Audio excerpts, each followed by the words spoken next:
Hi everybody, it's Vic. This is the first of many video blogs that I'm going to be doing to talk a little bit about my creative process when I compose songs. I'm going to walk you through this song called Wherever You Are that I made recently and I posted on Instagram. I'm going to walk you through the instrumentation, the arrangement, the mixing, what sort of technology I use here in order to create it. So enjoy the show. First I'm going to play you the song so you can get an idea what I'm talking about. This is from the beginning.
It goes on longer than that, but that is the basic gist of the song. So I'm going to break it down for you, the instrumentation and how I went about creating this.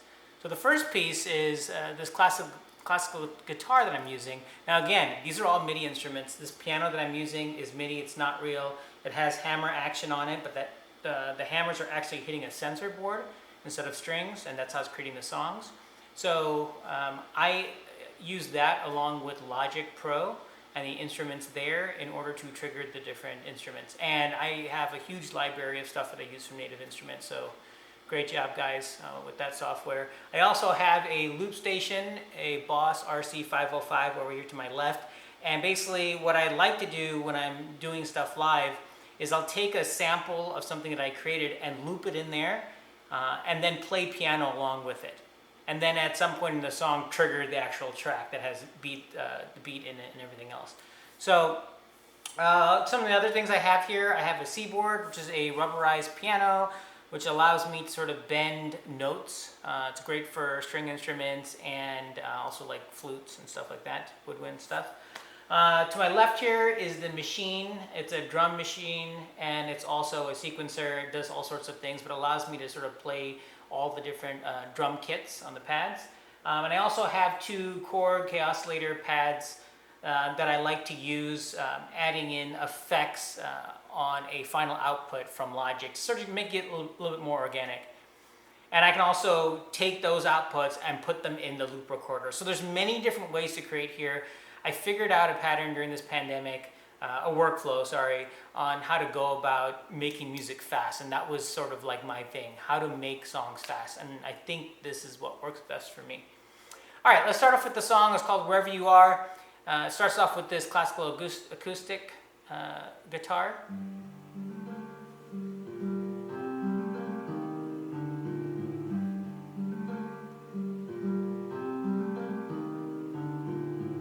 It's a very simple pattern. I loop it.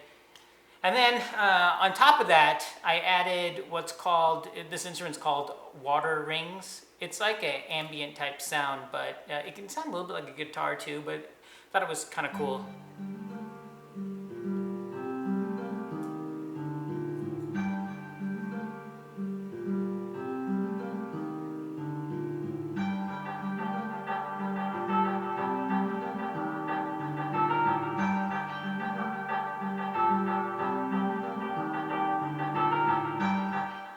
All right, then on top of that, I added a piano bit.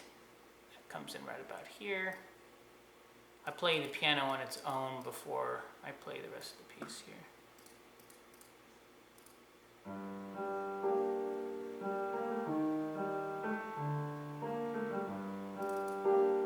If you click on it, you can see the MIDI notes.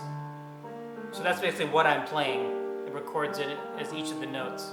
And I can move it around, I can delete stuff later if I don't like it. That's the piano piece. So let me play you just those elements together.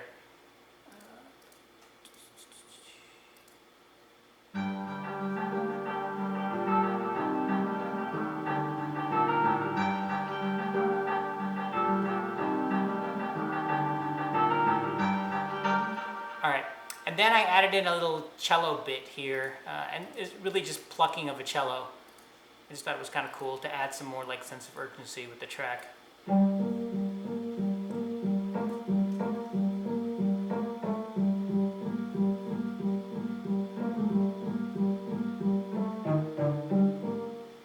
like to mix in cinematic elements that I may use in a score, but then use it on a pop song, because I feel it just adds it makes it a little bit more serious, gives it a little bit more weight.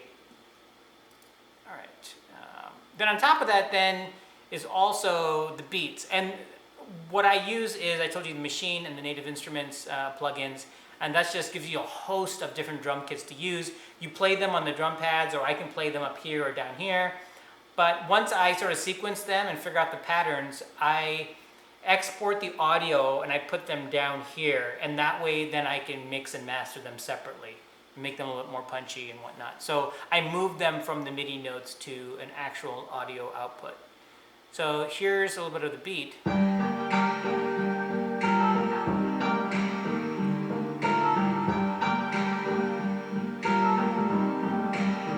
So the beat alone is this. There's two different patterns.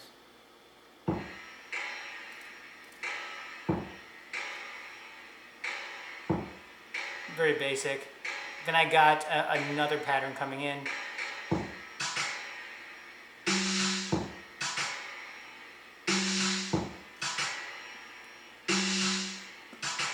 And then on top of that is another pattern that's sort of like more of a dance beat that comes in right about here. The kick drum. And then the pattern continues to evolve.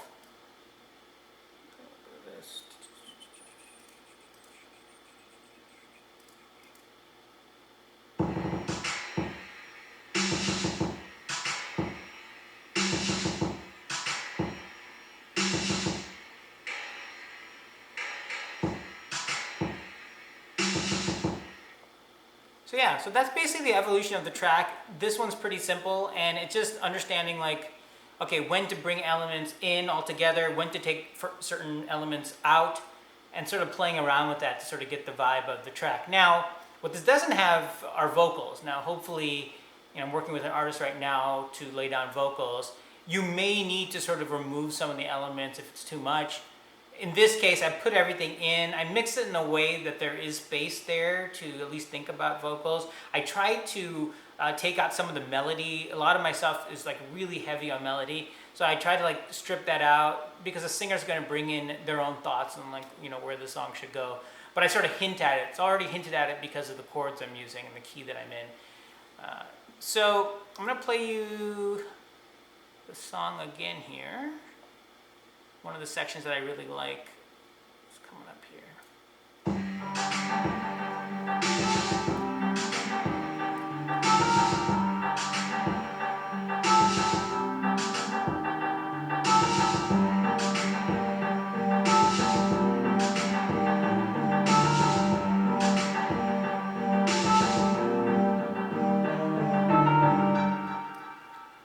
All right, and so I'm going to walk you through how I use a loop recorder, because I think this is kind of fun. I only have started using this the last year or so. So that guitar piece that the song starts out with, this, I looped it in here. Now it'll just keep playing and playing and playing. So what's nice about that is, let's say, like I did in my Instagram post, I wanted to play piano along with this, and then I wanted to trigger the rest of the song when I was ready. So I can do that. So this MIDI piano is not only just MIDI, it has its own internal piano sounds in it. So I like to use those sometimes as well.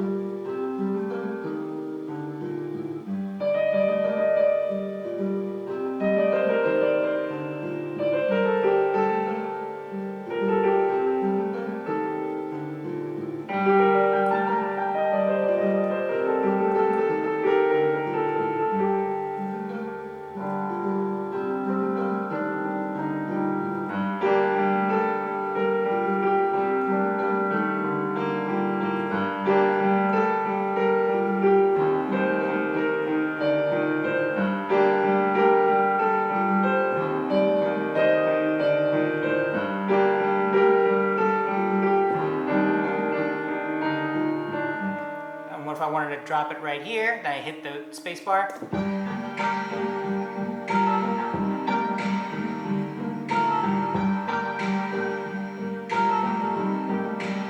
I can play on top of it.